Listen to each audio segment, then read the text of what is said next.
Everybody keeps arguing about the United States, China, Russia. Meanwhile, Serbia is quietly doing something the superpowers struggle with. Building a modern, layered military while staying officially militarily neutral, sitting on one of Europe's most sensitive crossroads and getting courted by Paris, Beijing, and Tel Aviv at the exact same time. Reuters has described Serbia as militarily neutral, part of NATO's Partnership for Peace and one of the largest armed forces in the Balkans. So no, Serbia is not the biggest military on Earth. But if most important means the country whose choices can change the security math of an entire region and pull major powers into competition without firing a shot, then Serbia has a serious argument. And by the end of this video, you'll see why Serbia is starting to look less like a small country with a military and more like a military hinge that bigger countries keep trying to turn. That framing is my opinion, but the facts we're building it on are not. Let's get straight to the core. Serbia's power starts with position. Serbia sits in the middle of the Balkans with the Danube as a strategic artery and with NATO countries all around its neighborhood. Even Western reporting on Serbia's big military parade in Belgrade emphasized that Serbia is mostly surrounded by NATO member states, which is exactly why deterrence and readiness matter so much there. Here's where it gets interesting. Serbia doesn't play the usual pick a team game. Serbia's parliament declared a policy of military neutrality in a 2007 resolution, and analysts note that this is the foundation Serbia points to when it says it will not join military alliances. But at the same time, Serbia is not isolated. NATO's own records list Serbia as signing the Partnership for Peace Framework document in December 2006. That combination creates leverage. Serbia can train and cooperate with the West, buy from the West, and still keep doors open to other suppliers. It can say, we're neutral, while building a military that looks like a real deterrent. And when you're at the center of a region where every neighbor has security guarantees, alliances, or unresolved tensions, deterrence is not a luxury, it's a language. Now we hit the part that makes Serbia's military story feel almost unreal in 2026. The arsenal Serbia is assembling is not a single pipeline, it's a mosaic. Start with the headline move that signals a long-term shift.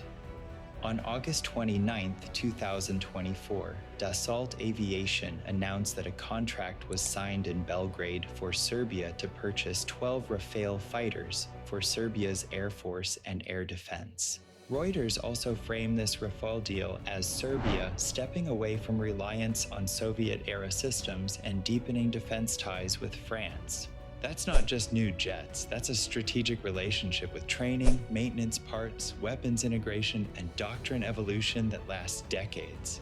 That's Serbia building an Air Force future that plugs into Europe's top-tier aerospace ecosystem. That's Serbia saying, with actions not speeches, we're modernizing, and we're doing it at the highest level we can reach. And Serbia didn't build that future by waiting politely. Serbia stacked layers. You want air defense, Serbia went and got it.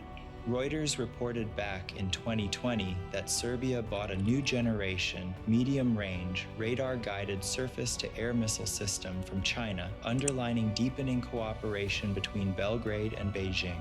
Then, in April 2022, analysis from CSIS's Missile Threat Project documented China delivering the FK-3 air defense system to Serbia, the export version of China's HQ-22 system. And reporting based on SIPRI data and the UN Register has described how Serbia's biggest purchases from China clustered between 2019 and 2023, including the HQ-22 export system deliveries in 2022 and 2023. That matters for one big reason. Serbia is building a layered, modern deterrent in the air domain, not just a parade collection. Rafales give you air policing, strike options, and advanced sensors. medium-range air defense changes the risk calculations for anyone thinking about operating over Serbian airspace. Then there's drones, and this is where Serbia has been early, aggressive, and frankly ahead of what many people still assume. Reporting drawing on SIPRI and the UN Register has said Serbia ordered CH-92 unmanned aerial vehicles and FT-8 missiles from China, with the drones arriving in 2020. Aruzai has also discussed Chinese drones in Serbian service and described their missile pairing in the context of reconnaissance and strike capability. So Serbia didn't just modernize the big obvious stuff like jets. Serbia modernized the battlefield basics, finding targets, tracking targets, and reaching targets. That's the modern triangle: sensors, shooters, and networks. And then Serbia went and added long-reach firepower. Elbit Systems announced in November 2024 that it was awarded contracts worth about $335 million to supply defense systems to a European country. Soon after, multiple defense outlets reported that Serbia finalized procurement of the Israeli PULS rocket artillery system and Hermes 900 reconnaissance drones in that same deal value. Reuters, in a separate 2025 report about the PULS system, described it as a system capable of firing different types of munitions from a single platform with a precision strike range of up to 300 kilometers. Think about what that means in regional terms. This is not fantasy. This is Serbia methodically stacking capabilities that cover the air, cover the ground, and reach deep, while using suppliers from multiple power centers so that no single country can flip a switch and paralyze Serbia's modernization. That last sentence is analysis and opinion, but it's grounded in the reality of Serbia's diverse procurement path documented across Reuters, Dassault, CSIS, and Elbit. Now, let's talk about the part people outside the region always underestimate: Serbia's defense industry. Serbia inherited a serious industrial base from Yugoslav-era production, and it still shows up in what Serbia can build at home. Now, let's talk about the part people outside the region always underestimate: Serbia's defense industry. Serbia inherited a serious industrial base from Yugoslav-era production, and it still shows up in what Serbia can build at home. Yugo-Import SDPR, Serbia's state-owned defense company, describes itself as a state-owned firm with decades-long tradition in trade of armaments, defense equipment, and technology transfer. That domestic production capacity matters because the world has relearned a brutal lesson since 2022. Wars burn through ammunition and equipment faster than peacetime planners like to admit. This is where Serbia's importance argument gets sharper. The Financial Times reported that Serbia significantly increased ammunition exports after Russia's full-scale invasion of Ukraine, with estimates reaching around 800 million euros over a period of years, and noted that Serbia's legacy arms industry produces Soviet standard ammunition that is in demand. You don't have to like every political implication of global arms flows to understand the strategic reality. If you can produce, export, and replenish at scale, you are not just a consumer of security. You become a node in other people's security, and nodes get attention, nodes get leverage. That is my opinion, but the underlying point about Serbia's ammunition export surge and legacy production is directly reported by the Financial Times. Now, capability is not only gear, it's people, it's readiness, it's whether a country can actually generate trained manpower when the pressure rises. Serbia professionalized its military in 2011, but it's moving back toward mass readiness. Reuters reported in September 2024 that Serbia's government moved to reintroduce compulsory military service, describing a plan with 60 days of training and 15 days of exercises. And in late 2025, reporting on Serbia's budget plans said the government planned to spend nearly 90 million euros over 3 years connected to reinstating mandatory service. That is Serbia telling the world it's not just buying shiny systems, it's trying to expand the base of trained citizens behind them. Whether the specific model is perfect or not is debated, and some experts have criticized short service periods, as Reuters noted. But the direction is clear: Serbia wants deeper readiness. And if you want a visual symbol of everything I just said, look at September 2025. Serbia staged its largest ever military parade in Belgrade with about 10,000 troops, showing a mix of domestically produced weapons and imported systems from multiple partners.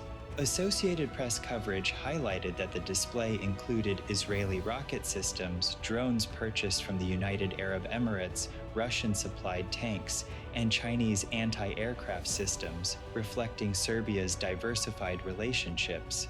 Reuters photo coverage also described the scale at over 10,000 soldiers. That parade is not proof of being the strongest military on Earth, but it is proof of something else. Serbia is intentionally projecting an image of sovereignty through capability, and it is doing it in a way that communicates very loudly that Serbia can integrate systems from multiple worlds. That's not common, that's hard. And it's one reason Serbia's military weight often feels bigger than Serbia's size. That is analysis and opinion, but it's based on the documented diversity of equipment shown at the 2025 parade and the documented multi-supplier procurement path. Now, the final piece that completes Serbia's importance profile is credibility in multinational operations. Serbia contributes to UN peacekeeping missions, which is a different kind of military power, the kind that builds experience, interoperability, and professional reputation. The UNIFIL mission's own troop contributing country page listed Serbia contributing 169 troops as of January 4, 2026, and Serbia's armed forces have publicly posted about rotations of Serbian units in UNIFIL. So here's the synthesis, and this is where the title makes sense if you interpret it correctly.